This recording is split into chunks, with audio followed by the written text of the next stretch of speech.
Hello viewers, আসসালামু আলাইকুম। আশা করছি সবাই ভালো আছেন। Welcome to Aktars. আমি আক্তারুজ্জামান আপনাদের সাথে আছি। চলুন আজকে আমরা দুটি ম্যাথ সমাধান করব।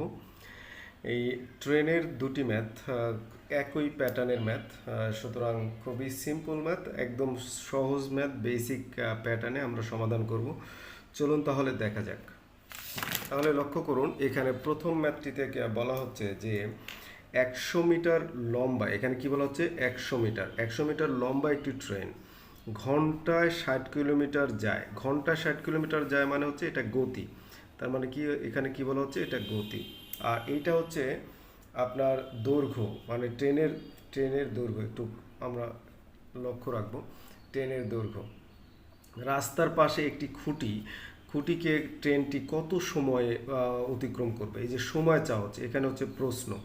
তাহলে একটি খুঁটি লক্ষ্য করুন, যদি কোনো খুঁটি হয়, একজন মানুষ যদি দাঁড়িয়ে থাকে, যদি বৈদ্যুতিক খুঁটি হতে পারে, তা তা তারপরে যেটির দৈর্ঘ্য নেই এমন কিছু যদি অতিক্রম করতে হয়, তাহলে শুধুমাত্র ট্রেনের দৈর্ঘ্য অতিক্রম করতে হবে, শুধুমাত্র ট্রেনের দৈর্ঘ্য অতিক্রম করতে হবে।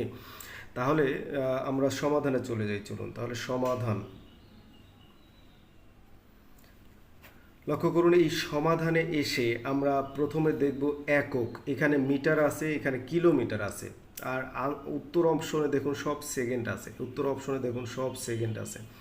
তাহলে এই সেকেন্ডের সাথে মিটারের একটা সম্পর্ক, তার মানে এই কিলোমিটারটাকে আমরা মিটারে কনভার্ট করে নেব। এখানে গতি, তাহলে গতিটাকে আমরা এটা চেঞ্জ করে নিই। তাহলে এখানে গতি ইকুয়ালস টু কত আছে, 60 কিমি আছে, 60 কিমি আছে কিলোমিটার। এটাকে আমরা যদি এই 60কে যদি আমরা 5/18 দিয়ে গুণন করি, তাহলে এটা মিটার পার সেকেন্ড হয়ে যাবে। এটি কি হয়ে যাবে, meter meter per second, meter per second হয়ে যাবে। রাইট। এখন শুধু আমরা একটু ক্যালকুলেশন করি। লক্ষ্য করুন, 6 দিয়ে যদি ভাগ দিই তাহলে 3×6 = 18, 6×10 = 60, 5×10 = 50, তার উপরে 50 হবে, নিচে 3 হবে। এত মিটার পার সেকেন্ড, এটি কিন্তু আমরা লিখতে পারি। তাহলে আমরা কিন্তু হচ্ছে গতিটা সিম্পলিফাই করে নিলাম। একই প্যাটার্নে না করলে অঙ্কটা মিলবে না। তার মানে প্রথম কাজটি আমরা করে নিলাম। দ্যাট মিনস মিটারের সাথে মিটার পার সেকেন্ড, বা মিটারের সাথে সেকেন্ডের সম্পর্ক, কিলোমিটারের সাথে ঘন্টার সম্পর্ক। কিন্তু এরপরে আমরা চলে আসি এটা দৈর্ঘ্য। তাহলে দৈর্ঘ্যটা নিয়ে কাজ করি। দৈর্ঘ্য আছে আমার এখানে খেয়াল করুন, দৈর্ঘ্য মানে এই ট্রেনের দৈর্ঘ্য যেটি আমাদের অতিক্রম করতে হবে, ট্রেনের দৈর্ঘ্য শুধুমাত্র সেটি আছে হচ্ছে 100 মিটার আছে। এখন আমরা সূত্রে চলে যাব। এতক্ষণ আমরা সিম্পলিফাই দেখলাম, এখন আমরা সূত্রে চলে যাব। সূত্রটা কি, এই যে সময় বের করতে হবে, চেয়েছে হচ্ছে সময় ইকুয়ালস টু দূরত্ব। আমরা কি জানি, দূরত্ব ভাগ বেগ, এটি হচ্ছে সূত্র। এই সূত্রে শুধু মান বসিয়ে এখন ক্যালকুলেশন করব। তাহলে চলুন, দূরত্ব মানে এই যে দৈর্ঘ্য 100 মিটার দূরত্ব, আর বেগ হচ্ছে 50/3। পরের লাইনে আমি 100, আর এটি উল্টে যাবে, 3 উপরে যাবে, আর হচ্ছে আপনার 50 নিচে আসবে, এটি আপনারা জানেন। 50 দিয়ে 100কে ভাগ করলে হবে হচ্ছে আপনার 2, আর 3×2 কত হবে, 6। তার মানে হচ্ছে এখানে 6 সেকেন্ড, সময়টা কত, 6 সেকেন্ড। দেখুন এই যে উত্তর অপশনে যদি আমরা আসি তাহলে কত হয় দেখুন, এখানে এই যে ক উইল বি দ্য আনসার। এবার চলুন একই প্যাটার্নের দ্বিতীয় ম্যাথটির সমাধান করা যাক।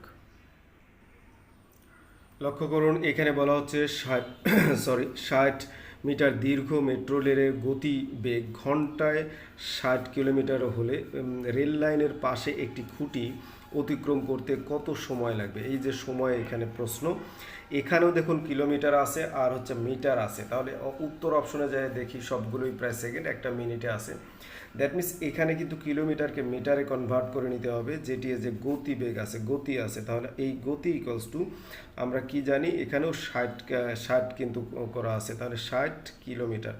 তাহলে আগের বেলাও কিন্তু 60 কিলোমিটারই ছিল। সেই ক্ষেত্রে আমরা যদি হচ্ছে 60কে যদি আমি 5/18 দিয়ে গুণন করি, তাহলে আমার কত হবে, এখানে 50/3 হবে। এত মিটার পার সেকেন্ড, এত মিটার পার সেকেন্ড হবে। এখন আমাদের সূত্র হচ্ছে সময় ইকুয়ালস টু, আমরা কি জানি, তাহলে সময় ইকুয়ালস টু আমরা জানি একইভাবে দূরত্ব ভাগ হচ্ছে বেগ। তাহলে এখন শুধু মান বসিয়ে দিব। মান বসিয়ে দূরত্ব হচ্ছে কত, এখানে দূরত্ব কিন্তু 60, আগে ছিল 100। এখানে হচ্ছে আপনার বেগ হচ্ছে 50 ভাগ হচ্ছে 3। লক্ষ্য করুন, এটাকে আমরা আরেকটু সিম্পলিফাই করব। কিভাবে সিম্পলিফাই করব একটু দেখুন। এখানে তাহলে 60ই থাকলো, আর 3 উপরে যাবে, আর 50টাকে আমরা এইভাবে লিখব 50 গুণন 10। তাহলে এইখানে 5 12 60, এখানে একটু লক্ষ্য করুন, 3 12 36। তাহলে এই দেখুন 36কে 10 দ্বারা যদি ভাগ করি তাহলে এক ঘর আগে পয়েন্ট হবে, তাহলে 3.6 সেকেন্ড। দেখুন এইখানে উত্তরে চলে আসি, 3.6 সেকেন্ড যেটি আছে সেটি আমরা উত্তর হিসাবে নিয়ে নেব। এখানে গতে দেখুন উত্তর আছে 3.6 সেকেন্ড। তাহলে এই যে একদম মানে সহজ নিয়মে শুধু একটা সূত্রের মাধ্যমে ক্যালকুলেশন করেই কিন্তু সমাধান করা যাবে, কিন্তু একটু লক্ষ্য রাখতে হবে যে একক একই প্যাটার্নে আছে কিনা। সেটি কি প্যাটার্ন, সেটি কিলোমিটার পার আওয়ার হতে পারে, অথবা মাইল পার আওয়ার হতে পারে, অথবা মিটার পার সেকেন্ড হতে পারে। এটি আমরা একটু খেয়াল করে নেব। আজকে এই পর্যন্ত রাখছি। রাখার আগে রিকোয়েস্ট করব, যারা চ্যানেলটি এখনও ফলো দেন নাই, ফলো দিবেন প্লিজ। আল্লাহ হাফেজ ফর টুডে। আসসালামু আলাইকুম।